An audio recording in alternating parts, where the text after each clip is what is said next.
કર્ણાટકના વેપારી સાથે ₹12,71,973ની છેતરપિંડી કરનાર ભાવનગરના અસદ કાલવાને પોલીસે ઝડપી લીધો. ઇન્ડિયા માર્ટમાં એકાઉન્ટ બનાવીને છેતરપિંડી કરનાર શખ્સ ઝડપાયો. જેની પ્રાપ્ત માહિતી મુજબ થોડા સમય પહેલા કર્ણાટકના વેપારી શ્યામ સુંદર ચક્રગીરી દ્વારા ગન મેટલની જરૂર હોવાથી ઇન્ડિયા માર્ટની વેબસાઇટ પર તેની જરૂર મુજબ શોધવાનું શરૂ કર્યું.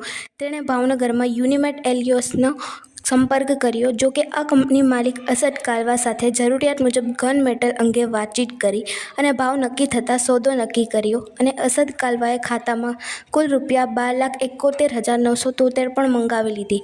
ત્યારબાદ માલ મોકલવાના સમય આવતા આરોપી દ્વારા બહાના બતાવવાનું શરૂ કર્યું અને છેવટે વેપારીને માલ કે રકમ પરત નહીં મળતા વેપારીએ પોલીસમાં છેતરપિંડીની ફરિયાદ નોંધાવતા પોલીસે ચક્રો ગતિમાન કરીને અને છેતરપિંડી કરનાર આરોપી અસદ અશફાકભાઈ કાલવાને ઝડપી લીધો. સંધિ જાગૃતિ ન્યૂઝ તંત્રી જાહિદ મદ્રા દ્વારા.